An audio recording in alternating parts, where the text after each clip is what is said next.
Hello again, my name is Brother Sean, and I want to share with you a heart reflection.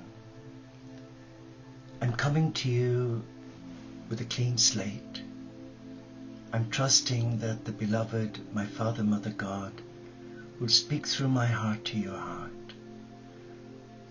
But right now I'm guided to share a quote from His Holiness the Dalai Lama, an amazing spiritual teacher whose ministry I respect with the utmost reverence.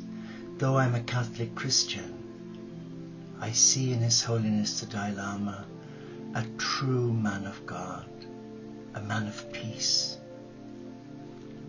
He talks about the paradox of self-interest. If we adopt a self-centered approach to life by which we attempt to use others for our own self-interest, we might be able to gain temporary benefit, but in the long run, we will not succeed in achieving even our personal happiness. What's that saying to your heart?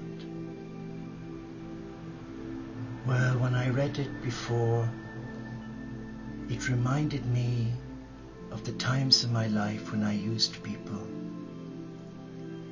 I was well trained to use people as a young monk. But you know, those who are preoccupied with self-interest, they never seem to succeed, do they? Or they may succeed in society, in their job, but they never succeed in personal intimacy with a soulmate. There's always that hankering, that inner craving to strive to be uno ono. But what does it profit a man, Jesus said, to gain the whole world and suffer the loss of his own soul?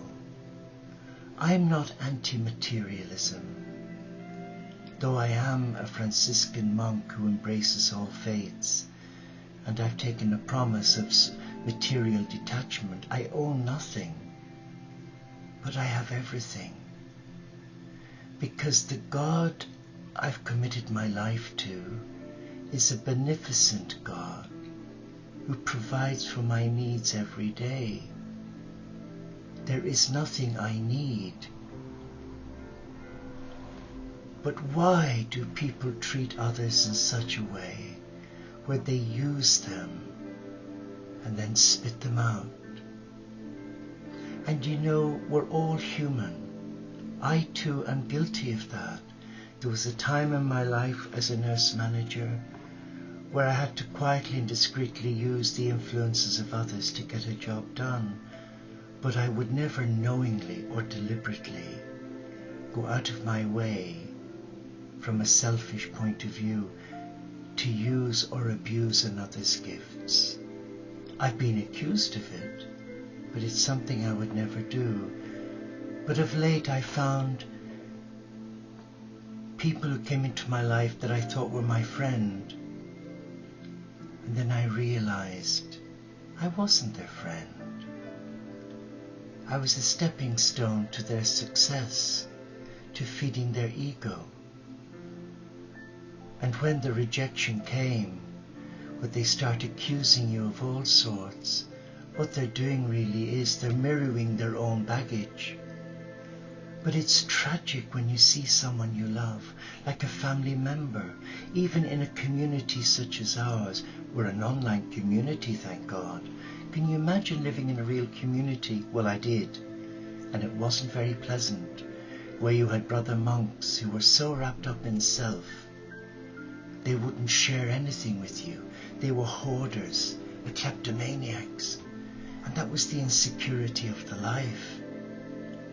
Because their vow of poverty, they never entered into it as a spirit of detachment, so that nothing owned them. They weren't free.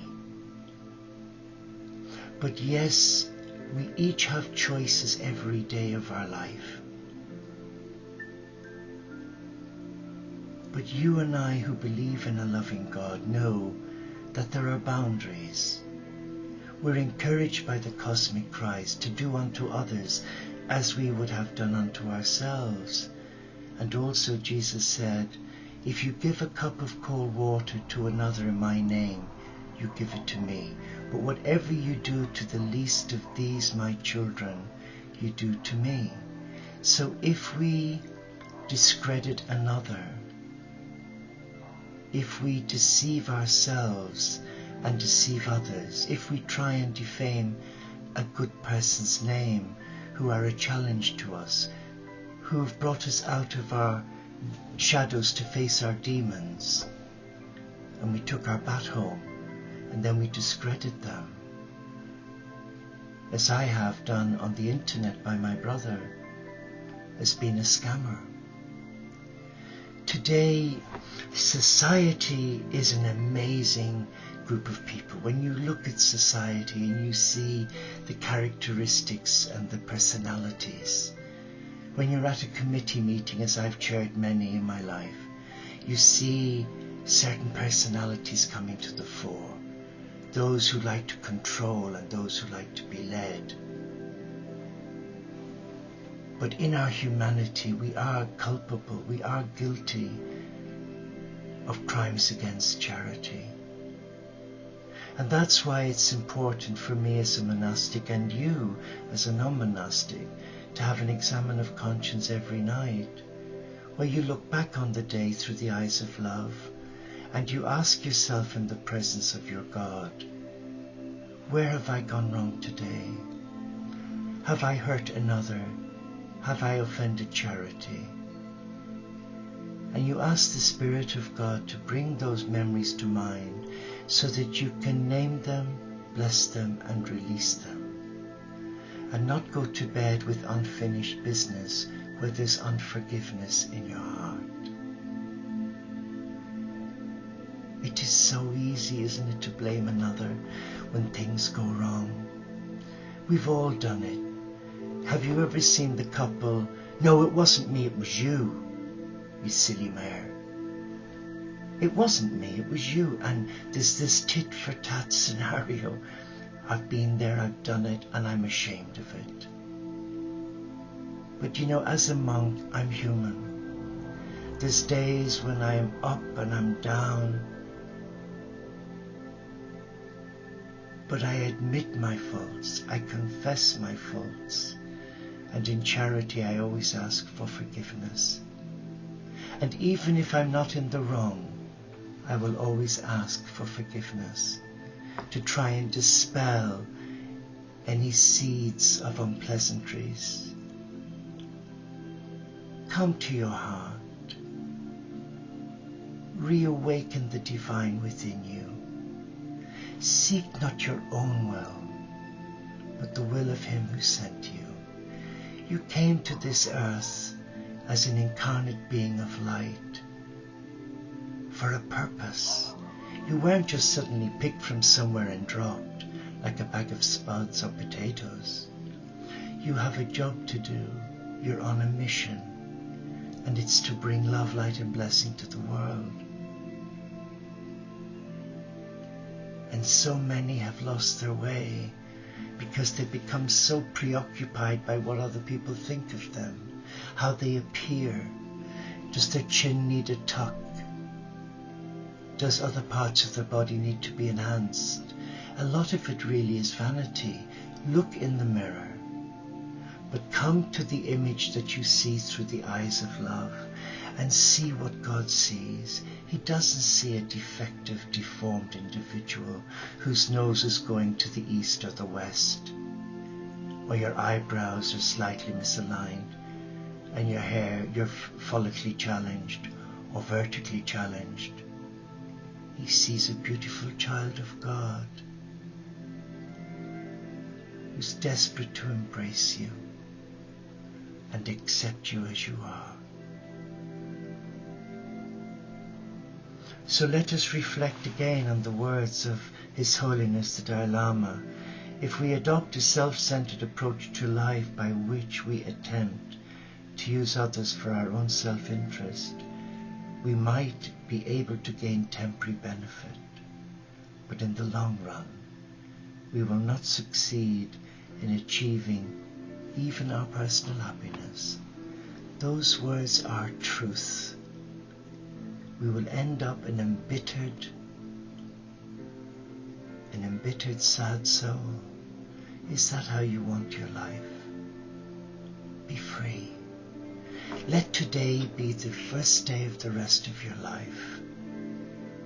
By admitting your faults, there's no shame. For the mind there is, because I see the mind as being a gift from God, but also in the mind there's also the seedbed of the Antichrist, who seeks to rape your divinity and leave you in a place of spiritual paralysis. Bless your life. Bless your ups and your downs, your strengths and your weaknesses, and hand it over to the Supreme. Allow the Supreme come into your life and guide you with positive thoughts and affirmations in your heart. Maybe I'm offending you, but my sharing is not to offend. It's to empower you. Come back. Come back to who you are. And put aside what other people are saying. Ignore the competitors. Let them get on with their life, and you embrace goodness, wholeness, inner peace. It is the pearl of great price. Be strong, because there are many wolves in sheep's clothing. Many false prophets are around, giving you the right way and the wrong way. You will know intuitively which is the right or wrong way by listening to your heart. You came with all that information impregnated and encoded in your soul's DNA.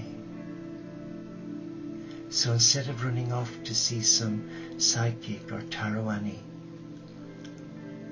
come back to your heart and invite the angelic realm to speak with you. Invite your God to speak with you,